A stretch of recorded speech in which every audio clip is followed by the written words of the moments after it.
Então, meu nome é Lorena, eu sou pediatra, pneumologista, minha formação de pediatria é em Belo Horizonte, e eu vim para Curitiba já tem 15 anos e fiz residência de pneumologia aqui no Hospital Pequeno Príncipe. Sou presidente agora, nesse triênio, presidente do Comitê de Pneumologia Pediátrica no departamento, né?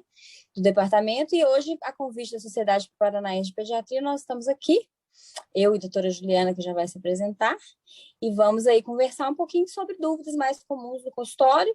A gente já pegou algumas dúvidas prévias que alguns associados mandaram para a gente, então nós vamos começar por elas, e depois, à medida que for surgindo perguntas, vocês podem ir escrevendo aqui no chat, que a gente vai entrar na discussão dessas perguntas, tá? Inicialmente, a gente se programou para falar em torno de 40, 50 minutos, até para não ficar muito cansativo, e a gente fazer uma coisa mais leve, mais informal. Se por acaso aumentar o tempo, a demanda for maior, a gente continua mais um pouquinho. E eu vou pedir já agora para todo mundo que entrou deixar a câmera e o microfone desligado, porque essa aula fica gravada. Depois, se vocês quiserem acessar ou quiserem divulgar para alguém, ela fica no site da Sociedade Paranaense de Pediatria, tem um link lá que vai direto para o YouTube, mas tem que entrar através do site da sociedade. É isso, Ju. Tudo bem, pessoal? Eu sou Juliana Cavicchiolo, minha formação é em otorrinolaringologia, eu fiz Universidade Federal do Paraná, depois eu fiz otorrino também lá, e daí eu fiz fellow de otorrinopediatria no Pequeno Príncipe, e voltei a fazer mestrado na Federal. Então, hoje eu trabalho no Pequeno Príncipe, trabalho na clínica privada e também dou aula para a faculdade Pequeno Príncipe, tá bom? A nossa ideia, hoje a gente estava discutindo, é tentar fazer uma coisa bem dinâmica. Então, assim, não tem aula, a gente não vai apresentar uma aula para vocês. A gente vai fazer um bate-papo e um tira-dúvidas, tá? São dúvidas dos associados, são dúvidas nossas também, né? Como especialistas, de uma para outra. E daí a gente vai aproveitar as dúvidas de vocês também. Então, como para não ficar bagunça, vocês escrevem no chat e a gente vai ficar antenado aqui, quem estiver respondendo, presta atenção na resposta e a outra vai dando uma olhadinha nas perguntas, tá bom? Quer começar, Ju? Pode ser, então me conte. Vamos começar pelo começo, né? Qual que é a queixa mais comum no teu consultório, Lorena, de pneumopediatria? Então, a queixa mais comum é tosse, né? E aí a gente tem uma gama de diagnósticos diferenciais, mas normalmente vão ser tosses virais, algumas, grande maioria delas ligadas a asma ou alguma doença inflamatória, mas algumas outras, enfim, infinidade de tosse aí. E a sua? A minha obstrução nasal, mas você sabe que para mim tosse é uma das coisas mais difíceis de tratar, né? Então, e vem assim, muito junto, né? Exato, é difícil a investigação, né? Até a gente achar uma causa, e às vezes a gente não acha uma causa, e o paciente normalmente ele quer que você resolva o problema dele na hora, né? Mais obstrução do que rinite no termo de prurido, espirro, mais obstrução. É que a obstrução pega tudo, né? Então, assim, como eu acabo fazendo um consultório bem mais otorrinopediátrico mesmo do que de otorrino adulto, eu pego bastante obstrução em termos de hipertrofia adenomidaliana, né? Que é o nosso mais básico. Agora, sim, Curitiba a gente brinca, Curitiba não tem mais rinite, né? Curitiba tem curitibite, porque todo mundo tem alguma coisa. Então, assim, se a gente for considerar todos os tipos de rinite que a gente tem, hoje mesmo eu estava com um paciente com uma rinite vasomotora clássica. Não tem, né? Tem muito que... E, Juliana, o que você faz de exame, então, para esse paciente maioria, que é a obstrução nasal? Depende da idade, você já começa com uma bateria de exame, começa com como é que é? Então, para nós, assim, exame físico em primeiro lugar, né? Que a gente faz a rinoscopia anterior mesmo, não precisa fazer naso já numa primeira abordagem. Rinoscopia anterior, avaliação do tamanho dos cornetos nasais, desvio de septo. Crianças pequenas, a gente não valoriza tanto o desvio de septo, né? Mas em crianças... Por quê? Porque tende a voltar ao normal? Assim, o que acontece? Para eu operar uma criança pequena de desvio de septo, isso só vai acontecer se for um desvio extremamente obstrutivo, porque a gente precisa da cartilagem para o desenvolvimento do nariz. Sim, porque vai desenvolver ainda, faz sentido. Exato, então a gente acaba não abordando se não for um desvio extremamente obstrutivo. A partir de que idade, então? Olha, já operei criança de 6 anos, tá? Mas daí, mas assim, horrível, né? Um desvio absurdo, e nesse caso a gente avisa os pais que é uma cirurgia Eu não digo paliativa, mas ela pode precisar de uma segunda cirurgia mais para frente, justamente porque eu vou ter que ser mais conservadora, né? Não posso tirar uma quantidade muito grande. Mas a partir dos 10, 12 anos, a gente já consegue fazer uma cirurgia um pouquinho maior, e a partir dos 14 é como cirurgia de adulto. Tá. E eu te cortei do exame. Então, o exame físico... Então, o exame físico normal, né? Sempre avaliar tamanho de amígdala, que já é, às vezes, fidedigno. Você bate, né, bate o olho numa amígdala grau 4, eu já sei que, com certeza, essa criança vai ter, né, roncopatia, às vezes já tem alteração orofacial, alguma coisa nesse sentido. Mas de exame complementar, que é o que normalmente o pessoal fica mais antenado, eu não costumo pedir teste alérgico, tá? Eu peço teste alérgico, mas daí eu encaminho ao alergologista, né? Casos bem específicos onde eu tô com uma rinite de difícil controle, tá? O que eu peço para avaliação normalmente é o raio-x de cavo. Isso fica como uma dica para vocês quando forem mandar o paciente com obstrução nasal. Se possível, já mandem com raio-x de cavo para a gente, que já corta um retorno, né? Já antecipa um retorno. Para quem não... eu tenho nasofibroscópio no consultório, mas não é uma coisa que eu uso direto, assim. Eu não faço nasofibroscopia em todos os pacientes, porque é desconfortável. Isso é uma conduta minha, tá? Se você me perguntar assim, Juliana, o que é melhor? A nasofibroscopia é melhor, porque eu tenho uma visualização direta e eu vou conseguir ver exatamente qual é o grau de obstrução dessa adenoide na coana. Mas é muito desconfortável, e como a gente atende criança muito pequenininha, às vezes 2, 3, 4 aninhos, eu prefiro que ele volte no meu consultório, que ele queira ver a tia Ju, do que ele nunca mais queira me ver, né? Esse é um dos diferenciais de quem faz otorrinopediatria, né? A gente tem que, igual o pediatra, a gente tem que ir aos poucos, né? E, Ju, é sempre no seco? Sempre tive essa dúvida. A naso é no seco sempre? Nunca faz anestesia? Não, depende, ó. Por exemplo, eu não ia deixar você fazer em mim, não. A naso no consultório não é no seco, tá? A gente pode colocar um algodãozinho com xilocaína spray ali dentro, mas aí vai variar um pouquinho do conforto ou do desconforto do paciente. Hoje de manhã eu fiz uma paciente adulta, na verdade, mas coloca o algodãozinho com xilo, espera um pouquinho, normalmente acaba anestesiando até a boca ali, por isso que a gente não faz sempre, tem gente que não gosta. E a gente passa xilogel. Então, assim, sempre tem xilogel. O exame é muito, muito, muito rápido. Então, assim, para eu examinar as 2 narinas, eu levo 30 segundos. É muito rápido. Só que mas é rápido. Eu falo assim, é um teste de Covid, né? A maioria aqui já levou uma cotonetada. Agora tá fácil. Então, assim, é a mesma coisa. É um desconforto rápido, mas não deixa de ser um desconforto. Eu uso para crianças maiores ou, assim, um paciente que, por exemplo, é de fora. Então, para ele vai ser difícil me trazer o raio-x. O pediatra acabou encaminhando sem raio-x. Daí, assim, senta, segura um pouquinho, eu vou avaliar e bola para frente. E nos diagnósticos diferenciais de tumor, né? Daí sim, não tem conversa, vou precisar de uma naso. Então, é basicamente esses dois. Basicamente esses dois. E me conte uma coisa, você, em relação aos teus diagnósticos de tosse e de asma, nos pacientinhos pequenos, como é que vocês fazem esse diagnóstico? Ju, até os pacientes maiores, a asma é um diagnóstico muito clínico, sabe? Então, sim, tem os exames que auxiliam a gente. Eu sempre peço, se a criança nunca fez na vida um raio-x de tórax, só para excluir alguma outra coisa, mas se ela já fez algum na vida, eu peço só para trazer para mim. A partir de 5 anos, a nossa enfermeira, que é mais treinada, já consegue fazer uma espirometria, a prova de função pulmonar, que aí me ajuda muito, mas que também eu posso tratar sem ela, pode vir normal, mesmo num paciente com uma asma muito grave, pode vir alterada num paciente com uma asma leve, então ela me ajuda em alguns sentidos, mas ela não é essencial, vamos dizer assim, né? É interessante, os pais gostam de ver a melhora, a gente gosta, tem muita coisa que a gente pode acompanhar por ela, mas ela não é essencial. E o teste alérgico, dependendo dos outros sintomas que a criança tenha. Também numa tentativa de ajudar a família a fazer uma higiene ambiental, né? Eles entenderem a importância disso.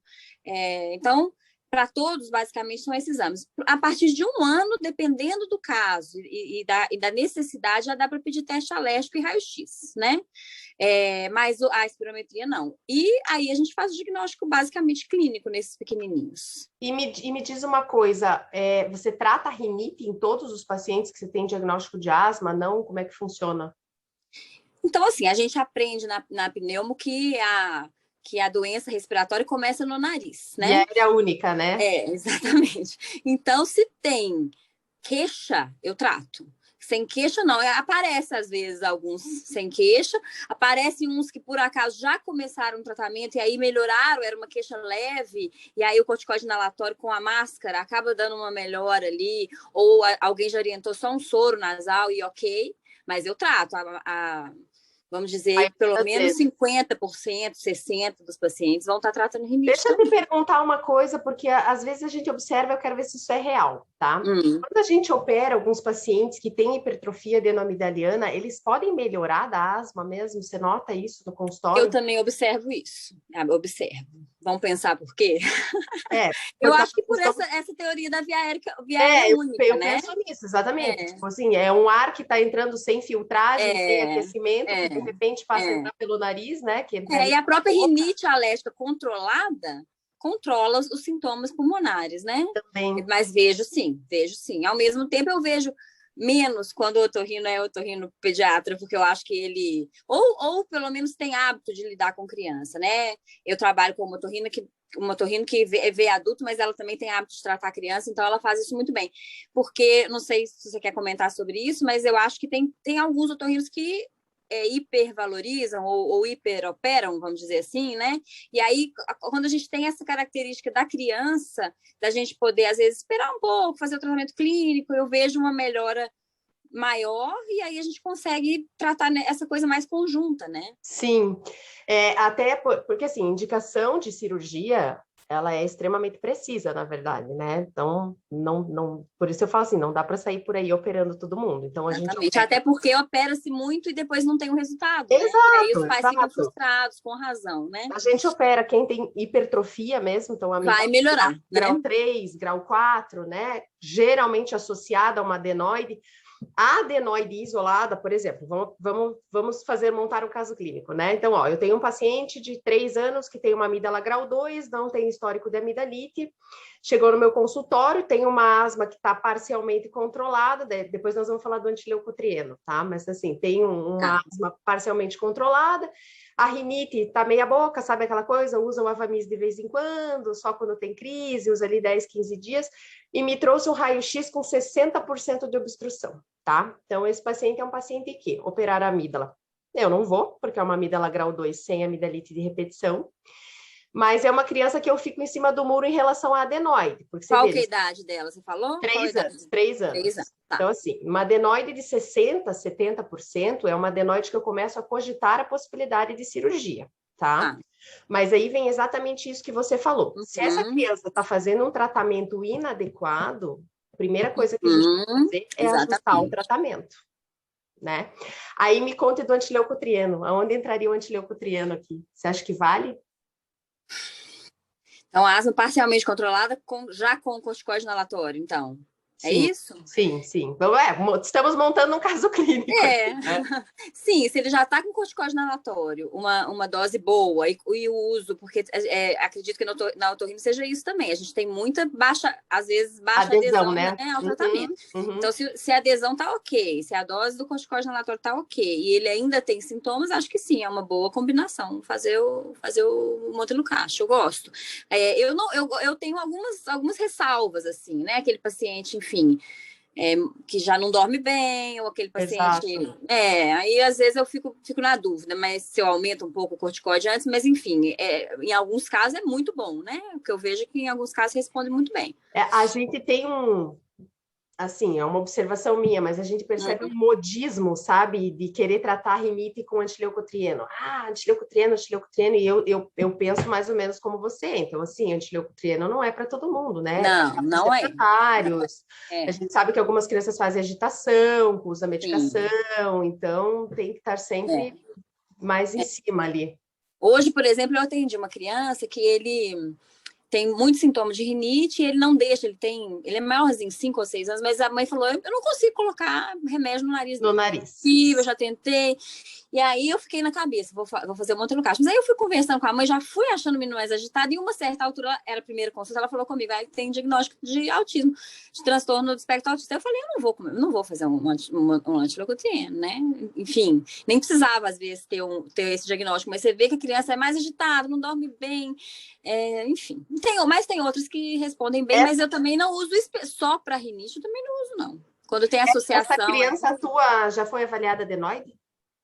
Pois é, ela falou comigo que ela tinha consulta com o otorrino nos próximos dias. Ela nem foi comigo por isso, ela foi por um sintoma, né, pulmonar.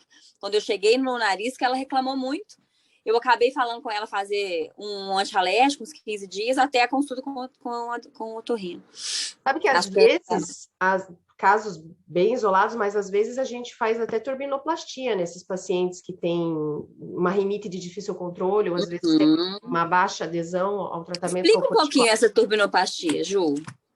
Então, temos várias técnicas, né? No adulto, a gente é bem mais agressivo, né? Tira geralmente a cabeça do corneto mesmo. Na criança, o que nós costumamos fazer não é nada muito agressivo. A gente faz uma técnica de abrasão dentro da mucosa, tá? Então, a gente entra com um cautériozinho de ponta fina dentro da mucosa do corneto inferior, que é bem visível, também tranquilo. Via nasal ou via nasal? Via nasal. Tá. E a gente cauteriza de dentro para fora. Então, qual é o objetivo disso? Isso vai gerar uma lesão ali, né? Uma queimadura na mucosa de dentro do corneto.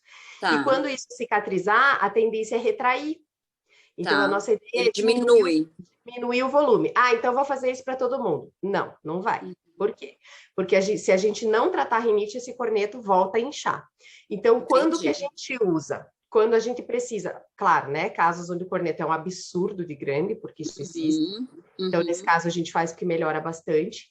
Ou casos que, às vezes, as mães têm um pouco de dificuldade, então a gente faz para ganhar um tempo, digamos assim, né? Para você melhorar um pouco essa respiração até que a criança fique maior, para que ela aceite melhor o uso da medicação. Normalmente, quando eu já vou fazer uma adenoide junto, alguma coisa, fazer a turbinoplastia isolada é mais difícil. Geralmente, são pacientes que eu já estou levando para fazer alguma outra coisa. E, Ju, deixa eu te perguntar outra coisa que perguntaram aqui, que eu também respondo uma coisa que eu não sei se é verdade. A adenoide volta? Pode, tá? Pouco comum, mas pode. A gente tem um suposto pico de crescimento da adenoide dos 2 até os 5, 6 anos. Depois disso, ela tende a uma estabilidade até a pré-adolescência, e daí, a partir da pré-adolescência, ela vai diminuir de tamanho. Esses dias, mamãe falou para mim, então, eu não vou operar. Eu não vou operar? Para que eu vou operar? Quando fizer 12 anos, já tá bom, vai diminuir. E, na verdade, a gente sabe que não é bem assim, né? Por que a gente vai operar? Porque a gente quer evitar a sequela do respirador bucal.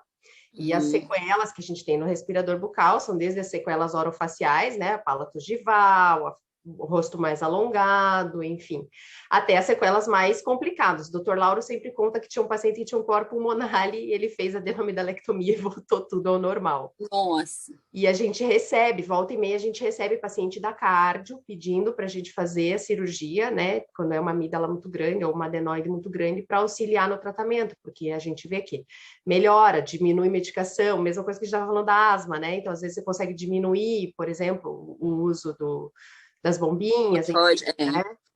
Então, volta-se, teoricamente, se ela operar antes dos 6 anos. Pode Não, eu aviso assim, ó. Eu tenho um paciente meu até hoje que voltou, tá? Eu devo ter mais ou menos umas 10 mil cirurgias. Então, assim, tenho um paciente que eu saiba, né? Pode ser que tenha voltado com os prostéticos, que isso acontece. Mas, assim, meu que voltou comigo, eu tenho um que voltou. Que eu ainda brinquei com a mãe. Falei, olha, se eu não tivesse operado, eu ia dizer que não tinha operado, porque voltou. Mas era uma criança que eu tinha operado com 2 anos e meio, tá? Às vezes, a gente opera criança bem pequenininha, criança abaixo dos 2 anos. Quando tá? são casos mais graves, né? O meu recorde é 8 meses. Tá? Eu operei uma criança de 8 meses, e isso, assim, é quase impossível, é muito difícil a gente ter tecido linfóide nessa faixa etária tão proeminente a ponto de necessitar cirurgia.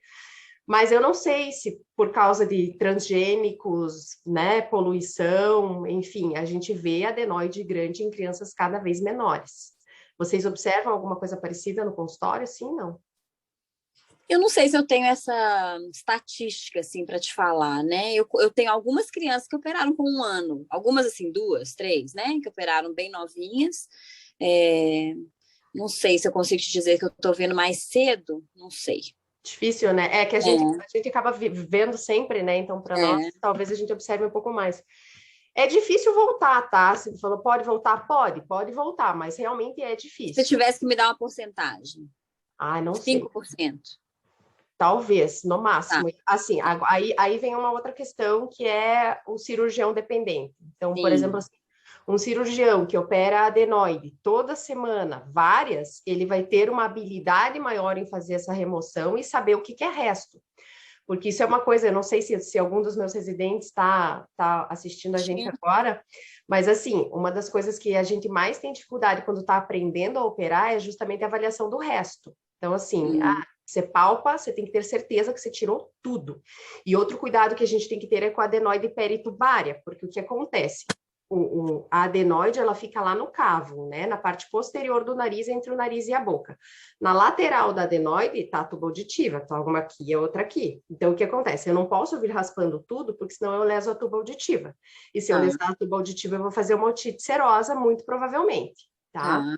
Só que eu também não posso deixar resto de adenoide aqui, porque senão a criança vai continuar obstruída, que é justamente a entrada do cavo. Então, isso também muda muito, sabe? Se Entendi, é o cirurgião entendi, habituado ou não. entendi. Então, Mas às pode. vezes, essa criança que está achando que voltou e que reoperou é porque não tirou completamente no primeiro momento, O que né? é mais comum é a criança operar, ficar boa, ficar ali, sei lá, 1 ano, 2 anos boa, e depois ela volta no consultório e a mãe diz, eu acho que essa adenoide cresceu. Aí você pergunta, Uhum. como que tá o tratamento da rinite? Não, não tô fazendo nada. Você Que a trata a rinite rinite solta, e né? sumiu tudo, É, entendeu? tá, É o mais habitual do que a gente vê aí. tá. Me fale, me diga uma coisa, curiosidade, assim, que a gente estava conversando um pouquinho antes, né, que a gente estava falando, mas assim, quando que você começaria um corticoide inalatório nas suas crianças com asma ou com bronquite? Eu não sei exatamente o que vocês, né, em que momento você começaria esse corticoide? Quando que a criança sai só do aerolinho ali, do salbutamol? Bom, o aerolim, ele é para ser usado só ele quando a criança tem uma asma que a gente classifica como intermitente, né? Então, ela tem crises esporádicas, que teoricamente seriam menos que 3 no ano e nenhuma com o uso de corticóide oral, né? Que elas saiam Ah, só com aerolim 3 episódios no ano. Isso depende um pouco, pelo menos na minha avaliação pessoal, em que época do ano que isso acontece. Então, vamos supor, eu pego uma criança agora, em julho, agosto, nesse clima que a gente está, e ela está na segunda crise. Eu não vou esperar ela ter a terceira para começar com corticóide inalatório, porque a gente está no começo do inverno, né? Então, eu ainda tenho aí 3, 4 meses pela frente, está voltando para a escola agora, enfim, tem alérgeno em casa que a gente sabe que não vai conseguir 100% de controle. Então, às vezes, eu começo um pouquinho antes desse terceiro episódio, dependendo da época. Se ela vem para mim em novembro com o segundo episódio, eu espero mais um pouquinho. E esse, Depende também. Pode esse, falar. esse que você entraria agora, você tiraria no final do ano, talvez? Sim, aí eu vou reavaliando a cada 2, 3 meses, e aí a partir do momento que ficou um tempo bom sem crise, 3, 4 meses sem crise, usando corticóide inalatório pelo menos 2, 3 meses, né? Eu sempre deixo 3. E aí chegou no verão e tá sem crise, eu sempre tiro, sempre Tá. tiro. E normalmente eles ficam bem, assim, 80% fica bem. E eu sempre explico isso para a mãe, porque o difícil de tirar é que a mãe acha, tratei um tempão, ele ficou bom, tirou o tratamento. Ele voltou, então ele viciou e o tratamento da doutora não É, foi bom, não resolveu, né? Então eu sempre explico, ó, o único jeito de eu saber se a inflamação está ativa ainda, né, se ela vai se reativar, é eu tirando um pouquinho a medicação. Melhor época vai ser o inverno. Claro que se foi uma criança que teve internação, que teve crises mais graves, tem criança, engraçado, poucas, mas que elas têm mais crise no verão. Então depende um pouco do histórico, né? Outro motivo que às vezes me faz começar um pouco mais cedo é a história familiar. Então, às vezes, tem a mãe asmática. Até hoje usa corticóide inalatório, tem crises. Então, a chance dessa criança ser uma asmática é muito maior. Então, às vezes, eu não espero esse terceiro episódio. E, claro, sempre a gravidade. Então, se a criança tem um episódio de asma, mas foi considerado grave, então ela internou, ou ela precisou de oxigênio, mesmo que seja 12 horas ali de oxigênio, teve um curso arrastado de corticóide oral para conseguir melhorar, esse caso normalmente já sai com corticóide inalatório. Legal. Então, resumindo, vai depender do número de crises que ela teve, da gravidade das crises, da história familiar, da época do ano e da história alérgica da criança, vamos dizer assim. Ju, você usa corticoide nasal para menor de 2 anos? Uso. E aí? Né? Eu também uso de vez em quando. Como que você faz essa Então, escolha se a gente pegar a bula, né? Nós estamos num grupo teoricamente só médicos, no máximo a gente vai ter alguns acadêmicos aqui, mas né, não tem povo leigo. Então, assim, é fora da bula, né? Se a gente pegar a bula das medicações, as budesonidas são a partir de 6 anos e a mometasona e a fluticasona são a partir de 2, né? Que são os mais conhecidos aí. Então, o que a gente faz? Quando eu uso abaixo de 2 anos, são crianças que já, por exemplo, eu uso às vezes até em rinite do lactente, tá? Por um curto período de tempo. Aquela criança que mama no peito, está sempre congestionada, normalmente isso tem uma associação com refluxo gastroesofágico leve, né? Porque bebezinho vomita.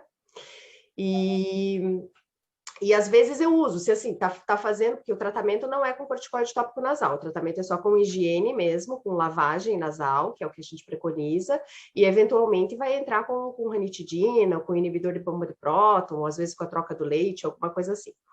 Mas já fiz isso, e a criança continua muito obstruída, e a mãe se queixa para mim que realmente é obstrução nasal.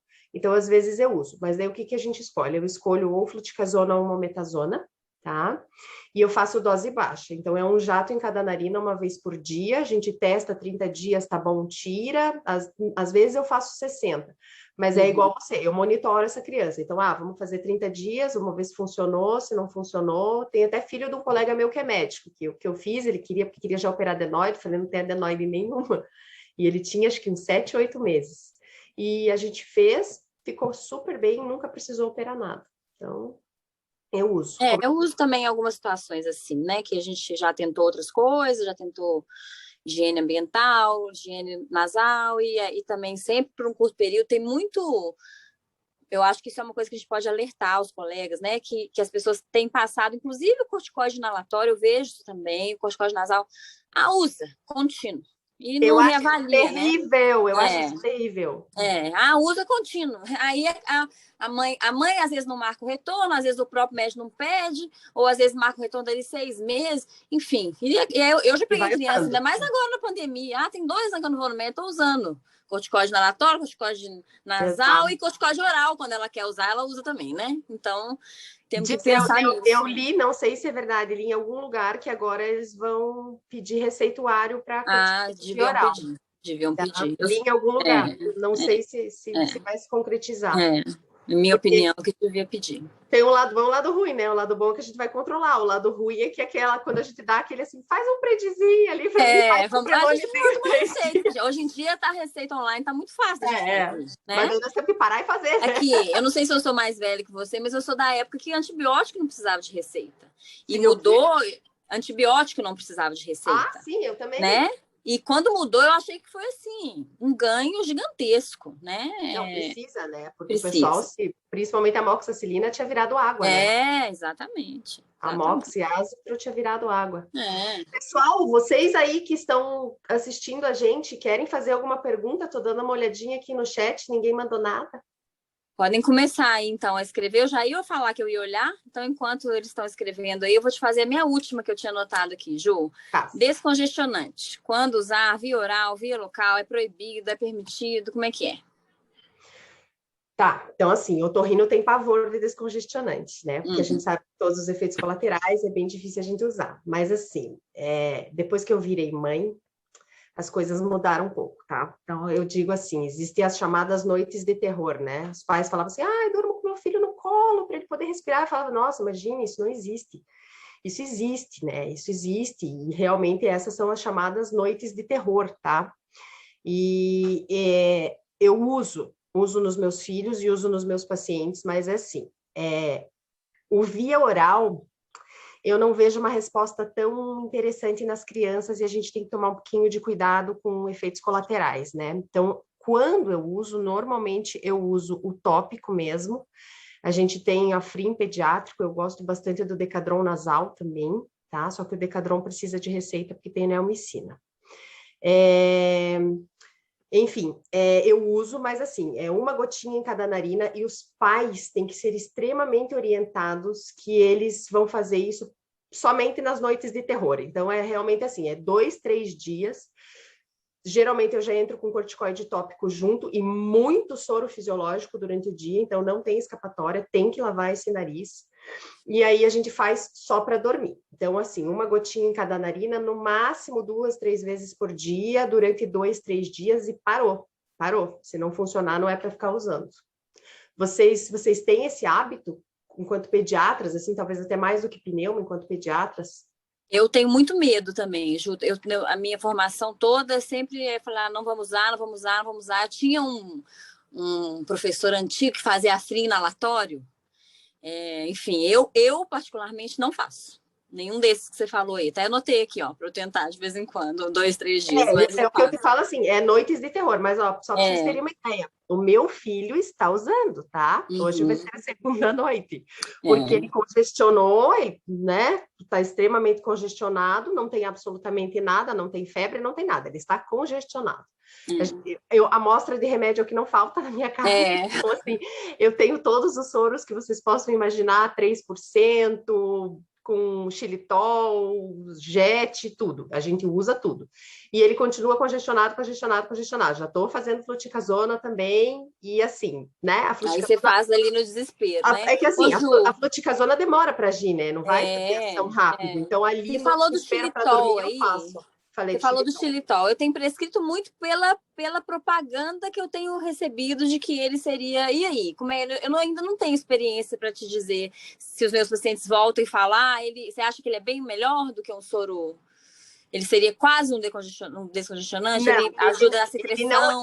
não é quase igual a um descongestionante, por isso que eu te falo, ele não é. Ele ajuda, ele é quase um mucolítico ali, sabe? Ele vai Tá, dar local, né? ele vai dar uma fluidificada. Nesse sentido, eu acho que vale a pena. Mais do que um soro Mais do simples. que um soro simples. Eles dizem na propaganda, né, que vai ter ação sobre bactérias, sobre vírus, tal, tal, tal. É, Não sei se eu tenho percepção nesse sentido, tá? tá. Mas eu uso, nesses casos de obstrução um pouco mais intensa, eu costumo usar para tentar tirar o catarro ali mesmo, tá? Para Tá. tentar fluidificar a secreção. Mas ainda assim, eu entro com algum corticoide tópico sempre, né, nesses casos, e às vezes vai um descongestionante tópico também. Ô, Vamos Ju, a gente não conseguiu ver. fugir. Eu já entrei no chat aí, tem alguém É, perguntando da tô vendo. fluocinolona. Você quer responder? Eu não tenho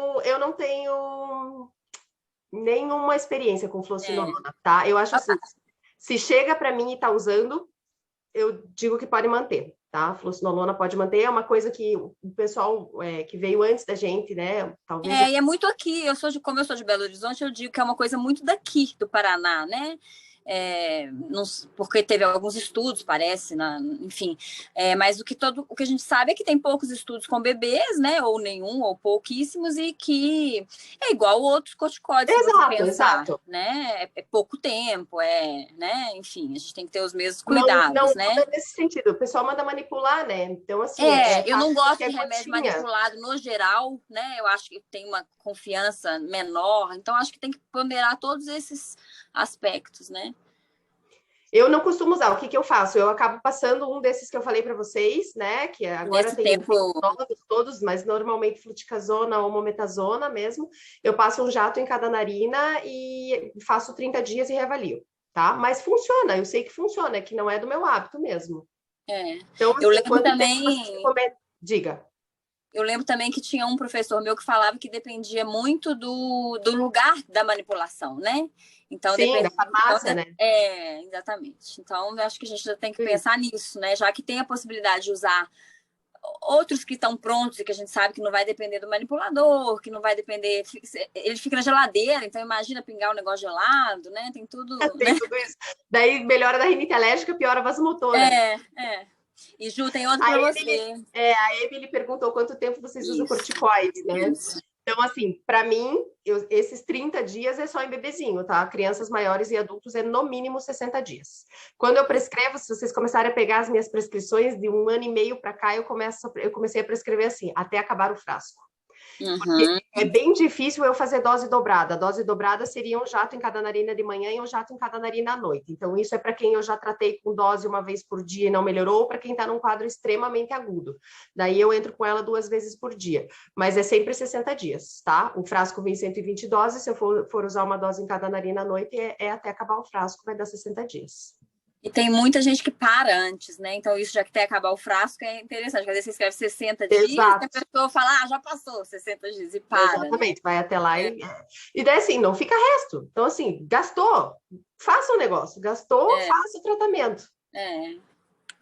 E quando é assim, numa situação, igual você tá falando aí do seu filho, que você vai usar poucos dias, tem um número mínimo de dias, assim, você acha que dá uma resposta? 7 dias, 15 dias, ou não? Se você Geralmente, for usar... entre 7 e 10 dias a gente começa a ver resposta, tá? Entre 7 a 10, um número cabalístico ali, mas entre 7 a 10 a gente começa a ver resposta. Eu gosto de usar, por exemplo, o André, eu comecei um frasco, ele vai usar até acabar o frasco.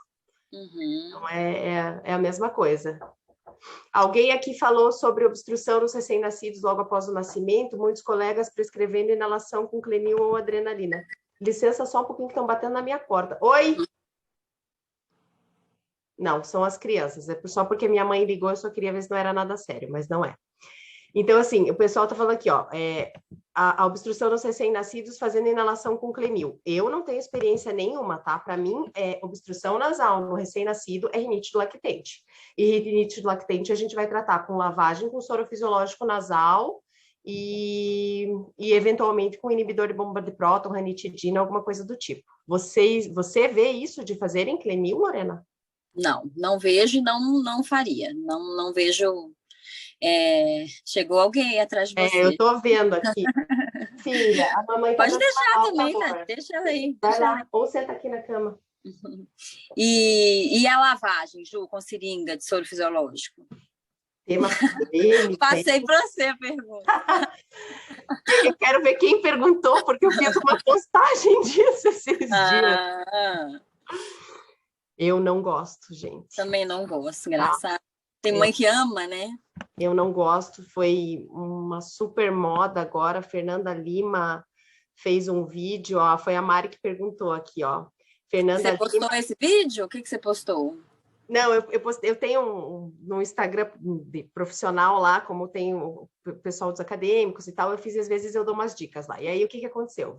Viralizou esse vídeo da Fernanda Lima lavando o nariz do nenê. E todo mundo, nossa, que lindo, que maravilha. E daí um monte de amiga minha lavando o nariz do filho, achando lindo e tal. Eu não gosto, tá? Lava, óbvio que lava. Mas, assim, a gente tem que ter algumas preocupações. Então, por exemplo, eu não consigo fazer em mim, não consigo fazer nos meus filhos. Eu acho extremamente desconfortável. Eu também. Segundo ponto, que realmente é o que me preocupa, tá? Em criança pequena, a gente não tem muito controle do quanto que você está injetando e principalmente da pressão que você está fazendo na seringa. E aí voltamos àquela história da tuba auditiva, porque a tuba auditiva está lá no final do nariz. Qual é a minha preocupação? É eu jogar o soro para limpar o nariz, que o pessoal quer? Que o soro saia do outro lado. Eles querem pressão para sair a sujeira do outro lado. Que é lindo, né? Que é lindo, maravilhoso. Daí você foi lá e machucou toda a tuba auditiva da criança, e aí essa criança aparece no meu consultório com uma otite serosa. Eu lavo o ouvido com... Eu tenho 3 pacientes que eu sei bem certinho que chegaram para mim, porque o ouvido tá vazando, o ouvido tá vazando, o ouvido tá vazando. Mas, puxa, então vamos limpar esse nariz, porque uma das primeiras coisas que a gente fala é da lavagem do soro fisiológico. Mas eu já limpo todo dia. Eu já limpo, eu faço seringa umas 3 vezes por dia. Daí eu falei, vamos fazer um teste, tira a seringa. Acabou a otite. Então, assim, Aí realmente... tem também a conservação desse soro fisiológico, né? Sabe que, assim, o que é um grande problema? O valor desses soros, gente, é caro, tá? Eu digo para vocês, com certeza, assim, que a gente tem que cuidar com as nossas prescrições, porque elas são muito caras. Então, não dá para sair por aí botando um monte de remédio, a gente tem que se controlar. Quando eu sei que fica um pouco mais apertado no orçamento do paciente, que às vezes eu não tenho amostra no consultório, enfim, ou que é um paciente do SUS, eu gosto dos conta-gotas. Porque o conta-gota vai entrar pelo menos 1 ml em cada narina, que é o que tem. E aí ela pode repor ali, né? Exatamente, não vai fazer pressão e ela pode repor. Então, se precisar, pensando em custo, eu usaria conta-gotas. E sem pensar em custo, que eu sei que às vezes a gente tem que pensar, mas quando você usa o jet, e se você quiser fazer uma limpeza semelhante à seringa, e se você fazer vários jatos, vai ser uma coisa semelhante com mais segurança, né? Delicadeza. É isso que eu falo com meus pacientes. Alguns ainda insistem, eu falo, ok, tem mãe que, enfim, tem mãe e tem criança que parece que o negócio realmente dá certo, né? Para quem tá usando, eu não tiro. Eu digo assim, tá usando, não tá fazendo funcionando otite, e tal. Show de bola, segue o baile. Meu problema é a criança que tá fazendo otite, que apareceu no meu consultório com otite, que tá usando seringa, ou aquele paciente que a mãe não tem experiência nenhuma. Então, nesses eu prefiro não fazer. Aqui, ó, o hábito de assoar é melhor. Assoar o nariz é sensacional. O problema é que tem criança que não consegue, né? Às vezes muito pequenininho não assoa, mas assoar o nariz é excelente. Acho que tem que lavar e assoar. É difícil eles conseguirem, né? Chega uma certa idade que isso melhora, né? A Fábio falou do trabalho de fluocinolona, o trabalho é do Dr. Nelson. Eu fiquei um tempo com o Dr. Nelson lá no HC, enquanto eu fazia... Acho que eu fiz um estágio eletivo, aqueles optativos que a gente tinha, e ele é excelente, né? É uma sumidade. Sim, e a gente sabe que... Eu não sei se talvez deve ter algum tempo esses trabalhos, se a diferença de valores realmente é grande, né? A fluocinolona nasal fica R$10. Hoje não sei, alguém de vocês que está assistindo a gente aí prescreve para contar para a gente quanto custa? Se é baratinho, isso que eu estou querendo dizer, se hoje em dia, talvez com essas promoções, com essas coisas que tem aí da farmácia popular, às vezes, não sei, né? Vale a pena nesse sentido, talvez, né? Mas é claro, com certeza... eu já vi esse trabalho da fluocinolona, mas foi há tempos atrás, eu não lembro detalhes, mas com certeza... Né, funciona, tem seus benefícios, e no próprio trabalho com certeza deve ter também falando dessas coisas que a gente falou, da manipulação, né, enfim, de outros fatores, né. Ô Ju, já que ninguém perguntou nada, eu lembrei de uma pergunta aqui, uma coisa que eu tenho dúvida. O tal do biofilme bacteriano que pode formar, junto com essa turbinopatia, não é? Como é que é isso? Biofilme é mais comum quando que eu suspeito de biofilme bacteriano, tá? Quando é uma criança que não para de fazer sinusite. Então, esse é um caso que a gente começa a perceber. Criança, quando a gente fala em sinusite, não é bem sinusite, né? É uma adenoidite. Normalmente é uma inflamação da adenoide ali, junto com uma rinite que está descontrolada, que acaba gerando uma suposta sinusite. Mas, por exemplo, os pais falam, tá com dor de cabeça. Não, uma sinusite na criança não é aquela coisa linda, né? A sinusite na criança vai dar congestão nasal e catarro, né? Tosse, catarro, enfim. Aí, assim, se eu tô olhando essa criança e ela não para de fazer quadro de sinusite, de amidalite, eu vou pensar em biofilme bacteriano. A pandemia foi bem interessante para a gente agora, pelo seguinte. As crianças iam para a escola.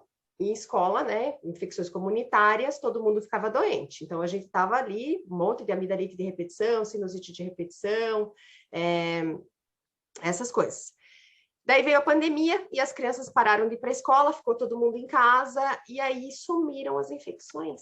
Uau! Só que não. Então, assim, algumas crianças continuaram fazendo infecção mesmo ficando em casa. Essas são as crianças que eu vou suspeitar do biofilme bacteriano.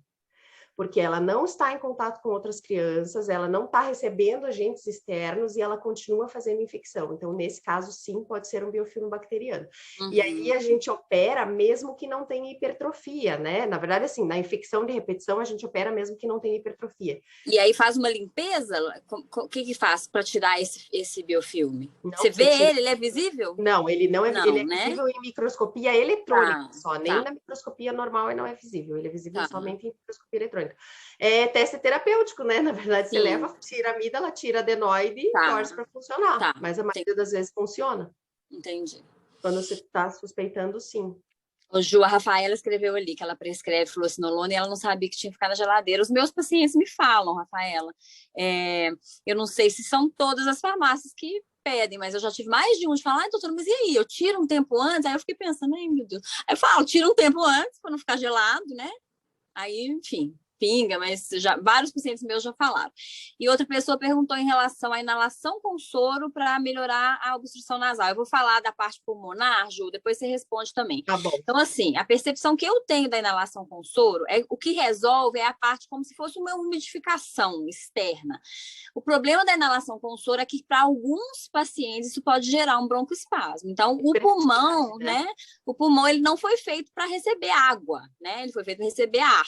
E aí, quando a gente faz uma inalação de soro, essa partícula vira água, deposita novamente no pulmão e ele pode fazer um broncoespasmo ali secundário a essa inalação. Claro que não são todos, tem alguns que não vão ter esse sintoma. Então, eu particularmente não gosto. Peço para, se for inalar, a gente colocar ali uma gotinha, um pouquinho, agora tem que ser o Aerolin Nebulos e tal. A não ser que a mãe, porque tem mãe que fala, não, doutor, mas ele melhora muito quando eu inalo com soro e não melhora tanto quando eu faço tal remédio. Eu falo, bom, então inale, mas coloca um pouquinho do Aerolin Nebulis, ou se ainda tiver Berotec, para a gente evitar que aconteça isso, né? O que você acha? Na via aérea superior, eu digo assim, se você vai fazer uma inalação com soro para descongestionar o nariz, então lave o nariz com soro. Exatamente, é igual lavar, né? Não faz sentido, tá? Não faz sentido. Agora que o clima tá seco, né, que a gente tá sem chuva faz bastante tempo, o pessoal gosta de fazer só para umidificar, mas daí vale mais a pena ou colocar um umidificador no quarto, ou às vezes eu oriento os pais a colocar uma bacia com água, uma toalha molhada, alguma coisa assim, para que vá evaporando durante a noite e tente deixar um pouco mais tranquilo. Já que a gente falou disso... Fala a Mari, eu sei o que a Mari está perguntando aqui. A Mari está perguntando sobre a mistura de soro com antibiótico, tá? Para as sinusites crônicas. Adoro, Mari. Tá? Adoro. Se é uma criança que não tem hipertrofia adenomidaliana, que eu não estou pensando, né, em cirurgia já como uma primeira opção, eu uso muito, tá? A mupirocina. Mupirocina, a gente estava com problema de compra de mupirocina. Estava difícil achar mupirocina nas farmácias. Mas a mupirocina misturada no soro fisiológico 3 vezes ao dia por uns 10, 15 dias ali, ó, sucesso, vai super bem. O difícil é que, assim, antigamente a gente tinha alguns dispositivos daqueles sprays normais que abriam, e daí você misturava... agora não. Então tem que ser no conta-gotas, né? Exatamente, daí eu peço para misturar no conta-gotas. Metade do frasco de soro, então eu falo para os pais, não precisa jogar fora, usa metade para lavar o nariz, quando chegar na metade, daí você completa com metade de pomada, chacoalha, até ficar uma mistura bem homogênea e aplica um conta-gotas em cada narina, 2, 3 vezes por dia, por 10 a 15 dias. Mas é bem interessante. Não fica uns pedacinhos difíceis, assim, de... Se tiver bem misturadinho, não. Você sabe, outra coisa que dá para fazer é pegar a pomada mesmo. Eu gosto de fazer isso em epistaxe, tá? Epistaxe eu uso bastante nebacetim. Então, o que eu falo? Para as crianças passarem na pontinha do dedo, pôr lá dentro. Isso, exatamente. Aplica lá dentro. Depois, se quiser, joga o soro. E isso a gente faz com a mupirocina também nesses casos de rinocinusite. Tá muito difícil. Passa no dedinho, a criança espalha lá dentro, depois joga um sorinho para espalhar mais para trás e funciona bem também. E, Ju, só porque a gente falou antes aí do umidificador, e é uma pergunta também que quase todo pai me faz, Facebook, Instagram fala muito, que a bacia e a toalha molhada funcionam bem, mas não tem tanto problema, mas o umidificador diário, especificamente, mesmo em épocas muito secas, não devem ficar ligados 24 horas, né? Não deve ficar ligado a noite inteira, porque aí também o excesso da umidade vai ter, enfim, aumento de fungo. Então, eu sempre falo que é um pouco difícil, mas ali, sei lá, 3 horas. Eu tenho medo, até por ser um equipamento eletrônico ligado, né? Então, se sei lá, um troço fraquinho, queime, estoura uma tomada, assim. Então, eu sempre falo assim, o filho normalmente dorme antes, né? Você vai lá, liga, quando você for dormir, você desliga. Porque tem pais também que relatam realmente nesse tempo seco uma melhora importante, mas tem que tomar esse cuidado para não deixar a noite inteira, né? Exato. Ju, deu nosso tempo previsto aí, ó. Eu quero saber se ainda tem mais alguma pergunta no bate-papo. Acho que a gente respondeu todas. Acho que foi. E então, gente, para quem entrou mais no final, eu vou falar de novo que essa aula foi gravada, esse bate-papo, na verdade, não foi aula, no site da Sociedade Paranaense de Pediatria tem um link que leva para o YouTube, então se vocês quiserem depois rever alguma coisa aí ou indicarem para alguém, né? E que a gente vai estar fazendo isso com frequência, quem não segue aí o Instagram da Sociedade também para seguir, e qualquer dúvida pessoal que vocês tenham. Gostaram do modelo? É. Gostaram do modelo sem aula? O modelo bate-papo tira dúvidas? Escrevam lá, né, Ju? O que acharam, como é que foi? Se acharam que assim é mais legal do que a aula, enfim. Para a gente poder ver, continuar fazendo isso, é uma coisa que a sociedade está se empenhando, para a gente estar mais próximo aí dos associados, dos médicos em geral. E qualquer dúvida também específica, manda lá que eles mandam para a gente, né, Ju? Manda lá que estamos à disposição, tá bom? Então, boa noite, gente. Muito obrigada aí pela participação de todos. Juliana, foi um prazer. Noite. Prazer, agora nós nos conhecemos, pois né? Não só os pacientes em comum. Beijo, um beijo, pessoal, gente. Boa noite. Obrigada. Tchau.